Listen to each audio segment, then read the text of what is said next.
Antoine aux sources.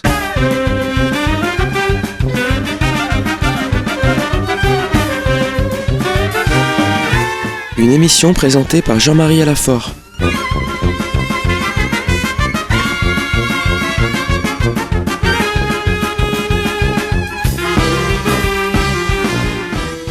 Tout a commencé à Jérusalem, la ville des prophètes et de la rédemption, où le Christ est mort pour rassembler dans l'unité les enfants de Dieu dispersés. En elle, tout homme est né, dit le psalmiste.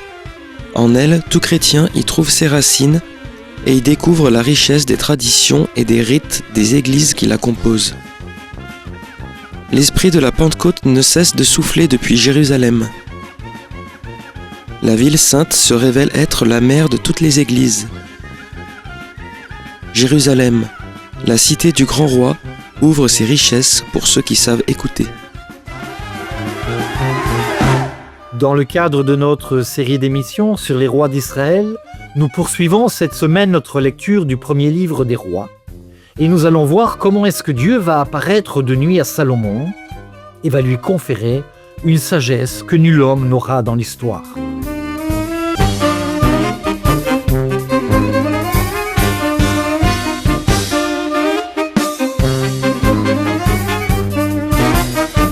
Alors nous poursuivons notre lecture du livre des rois et nous avons donc évoqué la semaine dernière donc le début du règne de Salomon qui va donc régler ses comptes, ou plus exactement les comptes de son père David, avec donc ses ennemis. Et Salomon donc va faire le vide, va faire exécuter donc celui qui avait trahi son père David, le chef d'état-major Joab. Il envoie en exil le grand prêtre Éviatar et il le fait remplacer donc par Sadoc, qui va devenir donc à partir de là la lignée légitime du grand sacerdoce à Jérusalem. Cette lignée sacerdotale, d'ailleurs nous en reparlerons beaucoup plus tard, va commencer donc avec Salomon, Sadoc, qui est aussi le nom de la justice, et qui plus tard donnera le nom des Sadducéens. Mais nous ne sommes pas encore à cette époque-là, et à partir donc de Salomon, nous avons une véritable lignée qui va se continuer donc jusqu'à la période des Hasmonéens de la famille de Sadoc, qui va être en charge donc du grand sacerdoce à Jérusalem.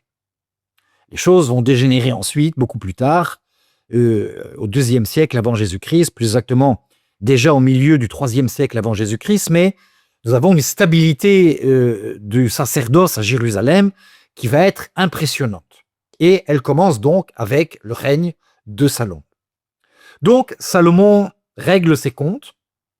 J'ai envie de dire, il assoit son pouvoir aux yeux du peuple. Il veut montrer donc qu'il est le chef et on ne discute pas avec lui. Toute personne qui n'obéit pas donc aux ordres du roi, eh bien, est exécutée. Et puis, nous arrivons donc au chapitre 3. Et là, nous allons découvrir, sans tellement de détails finalement, et on ne connaît pas de date, ce qui est très intéressant, que Salomon, les premières années donc de son pouvoir, où il a assis son pouvoir donc sur le royaume de Juda, a établi donc des alliances politiques. Et de façon presque surprenante, on va avoir ce verset donc du chapitre 3 qui va nous annoncer donc quelque chose d'absolument ahurissant. Écoutons le texte. Salomon devint le gendre du pharaon, roi d'Égypte. Il épousa la fille de Pharaon et l'installa dans la cité de David. Ce premier mariage de Salomon, il y en aura d'autres, beaucoup, ce premier mariage de Salomon avec donc la fille du roi d'Égypte, il devient donc membre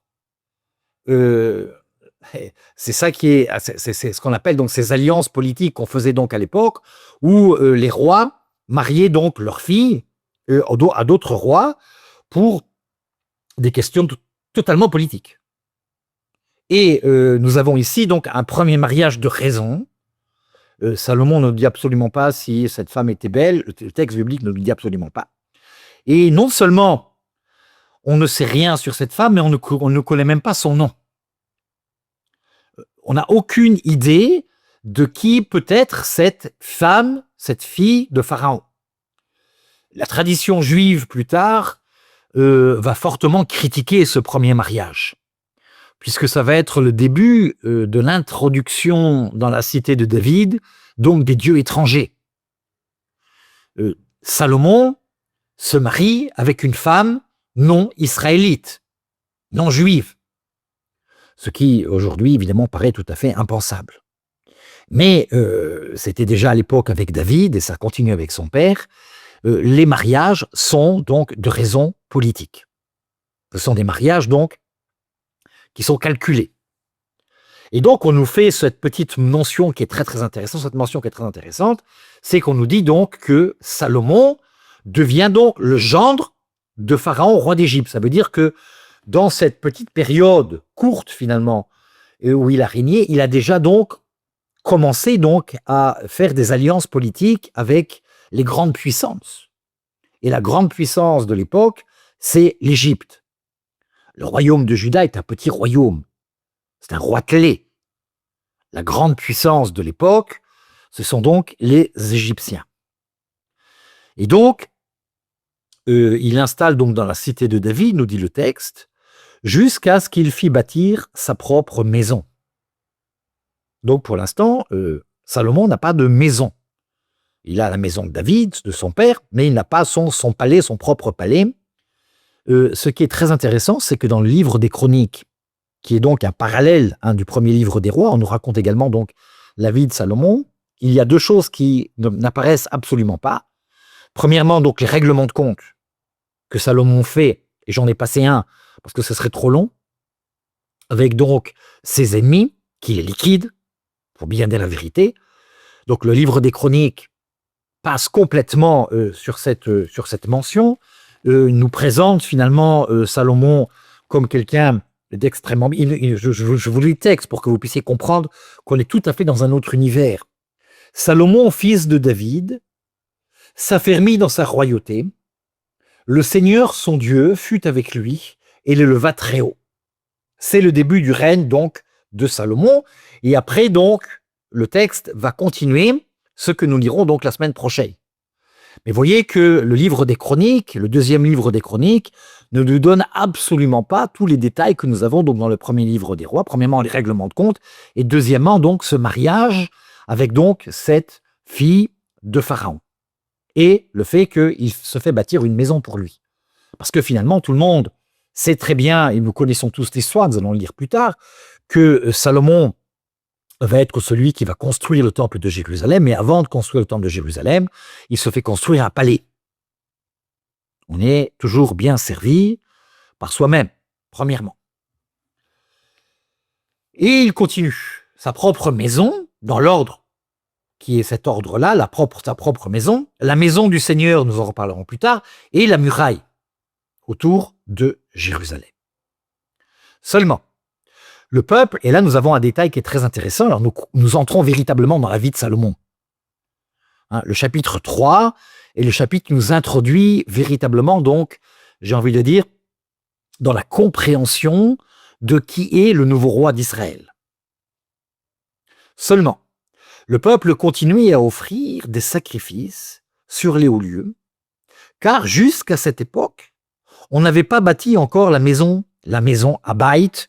C'est très intéressant, c'est qu'ici en hébreu, c'est la maison, c'est Abaït, le temple, pour le nom du Seigneur.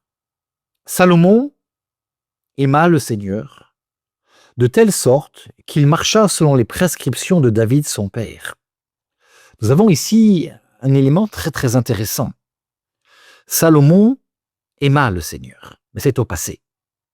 Celui qui a écrit le texte nous raconte, un peu nostalgique, les premières années, j'ai envie de dire les amours extrêmement fortes entre Salomon et Dieu. Malheureusement, ça va dégénérer.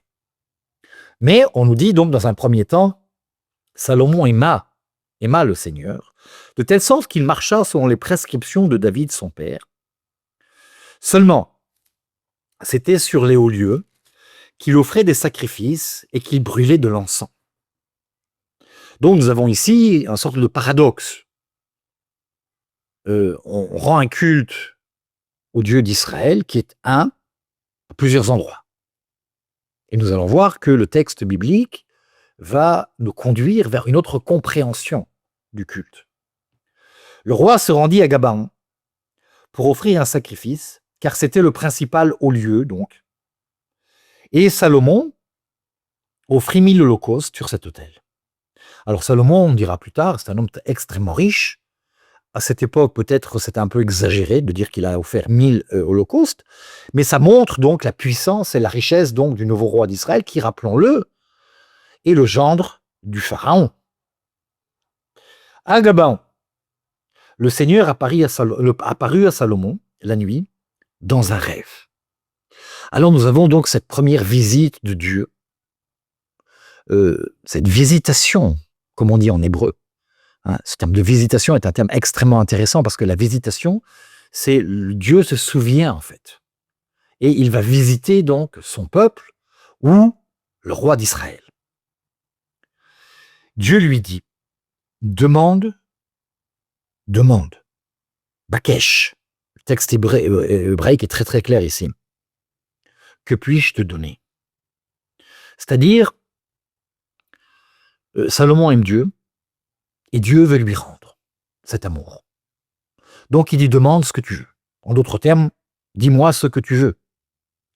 Salomon répondit, tu as traité ton serviteur David, mon père, avec une grande fidélité, parce qu'il a marché devant toi avec loyauté, justice et droiture de cœur à ton égard. Tu lui as gardé cette grande fidélité en lui donnant un fils qui siège aujourd'hui sur son trône. Donc, il fait, comme il est de coutume dans la Bible, ce qu'on appelle une anamnèse, c'est-à-dire un mémorial. Il se souvient, donc il rappelle donc cette relation particulière que Dieu avait eue avec donc son père David. Et finalement, il demande la même relation. C'est ça qui est très très intéressant. Maintenant, Seigneur mon Dieu, c'est toi qui fais régner ton serviteur à la place de David, mon père, moi qui suis un tout jeune homme. Alors c'est intéressant. Un tout jeune homme. On ne connaît pas l'âge, malheureusement, de Salomon quand il est monté sur le trône. Mais ce texte biblique est très intéressant parce qu'il nous dit donc que Salomon était jeune. Je suis un tout jeune homme et je ne sais pas comment gouverner. Donc Salomon confesse devant Dieu qu'il n'a pas l'exercice, il ne sait pas comment donc exercer le pouvoir. Il ne sait pas comment gouverner. Et c'est un jeune homme. Il n'a pas l'expérience de son père David. Ton serviteur se trouve au milieu de ton peuple, celui que tu as choisi. Peuple si nombreux qu'on ne peut ni le compter, ni le dénombrer à cause de sa multitude. Il est interdit, dans la Bible, de compter, de recenser le peuple. Nous reparlerons de cette interdiction plus tard. Donc Salomon va utiliser finalement ce texte biblique où il y a une interdiction donc de dénombrer le peuple pour dire que le peuple est innombrable. J'avais posé il y a quelques années pour vous montrer que c'est très très oriental cette façon de parler. N'est-ce pas? Combien on est, on ne sait pas. On est nombreux. J'avais posé il y a quelques années la question au patriarche latin de Jérusalem de l'époque, Monseigneur Michel Sabat, combien y avait-il de chrétiens en Terre Sainte? Et il m'avait fait cette réponse, ça dépend comment on se sent.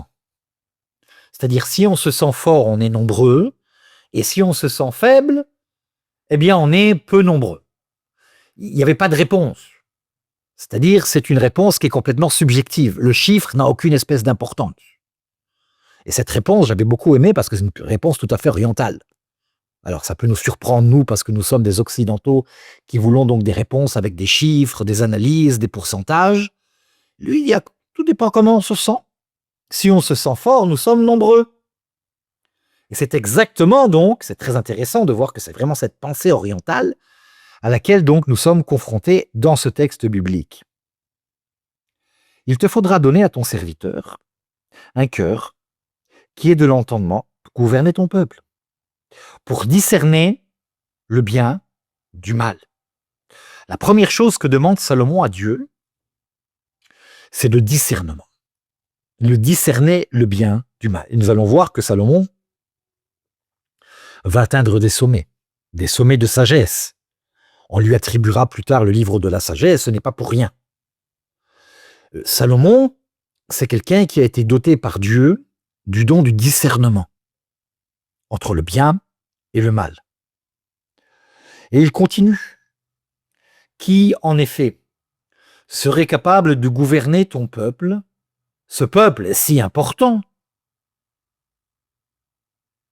Alors, il dit à Dieu, mais si je n'ai pas le discernement, je ne peux pas gouverner ce peuple, qui est immense, à ses yeux, aux yeux de Salomon. Cette demande de Salomon plut au Seigneur. Dieu lui dit, puisque tu as demandé cela, et tu n'as pas demandé pour toi une longue vie, que tu n'as pas demandé pour toi la richesse, que tu n'as pas demandé la mort de tes ennemis, mais que tu as demandé le discernement pour gouverner avec droiture, voici, j'agis selon tes paroles. C'est-à-dire, Dieu tombe amoureux de Salomon. Il y a ici une histoire d'amour très intéressante. Dieu est séduit. Le roi ne demande rien pour lui. Ni la richesse, ni le fait de vivre longtemps, ni le fait donc que tous ses ennemis disparaissent, mais il demande le discernement pour pouvoir donc gouverner ce peuple, dont il est conscient que c'est un peuple difficile à gouverner. Ça, c'est clair. Et Dieu lui dit, voici, je vais accomplir donc ces paroles que tu demandes. Et il continue. Je te donne un cœur sage.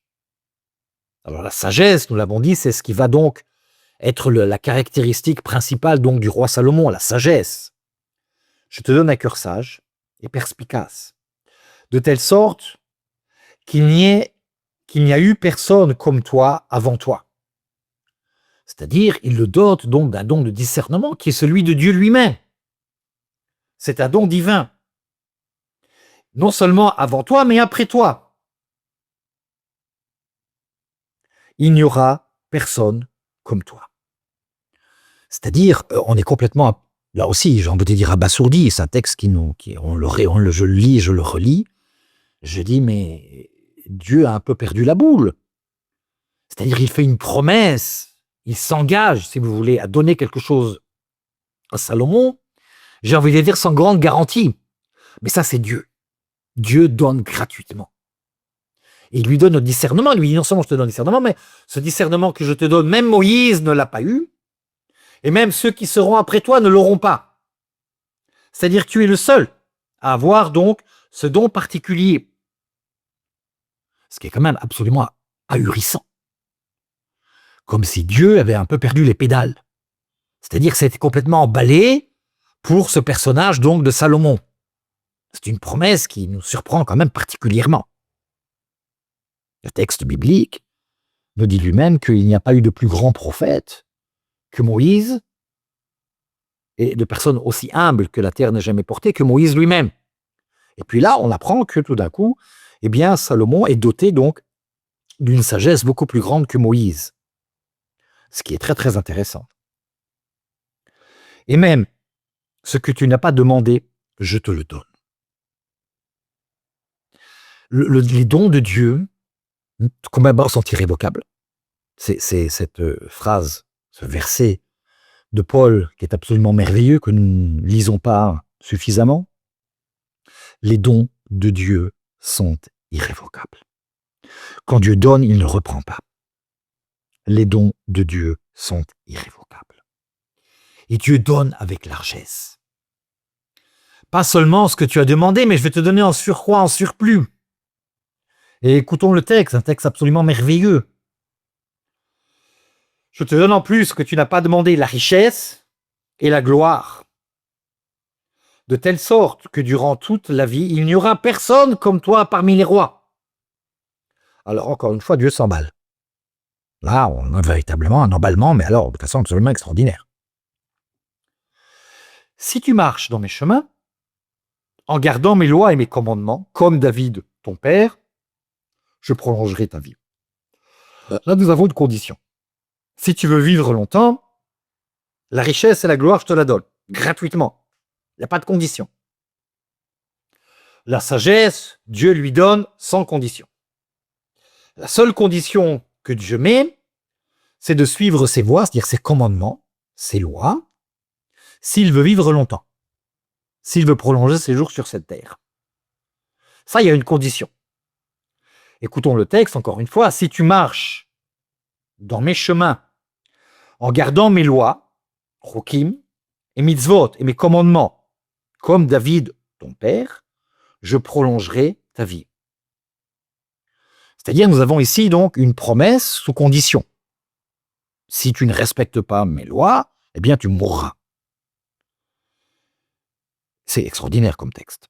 Salomon se réveilla. Tel fut son rêve. Il rentra à Jérusalem et se tint devant l'arche de l'alliance du Seigneur. Il offrit des holocaustes et des sacrifices de paix, et il fit un banquet pour tous ses serviteurs. Alors nous avons ici donc, premièrement, quelque chose qui nous surprend. Parce que cette visite nocturne de Dieu ne se passe pas à Jérusalem devant donc la tente de la rencontre, devant l'arche d'alliance, mais dans un des hauts lieux, qui est un lieu un peu idolâtrique, Gaba, en dehors de Jérusalem. Et c'est là où Dieu vient le rencontrer. C'est-à-dire, ici, nous avons quelque chose qui est extrêmement intéressant, c'est que si plus tard, et nous allons le voir dans la semaine suivante, il n'y aura qu'un seul lieu pour le culte, eh bien Dieu se trouve partout. C'est-à-dire Dieu ne va pas se limiter seulement donc dans les murailles de Jérusalem et dans un temple qui s'appelle le temple, non. Et le texte biblique nous prépare déjà à cette notion qui est une notion absolument fondamentale, que le Dieu d'Israël est absolument partout. Et que Dieu peut nous rencontrer absolument partout, y compris donc en dehors de l'arche d'alliance. Alors il va monter à Jérusalem, il va faire donc un culte, offrir des sacrifices devant l'arche d'alliance, il va faire un festin pour ce qui est tout à fait typique donc des sacrifices qu'on faisait à Jérusalem pour tous ses serviteurs. Nous arrêtons le texte ici et nous verrons comment est-ce que Dieu va donner donc à Salomon une véritable sagesse. C'était Antoine aux Sources. Une émission présentée par Jean-Marie Alafort de Jérusalem.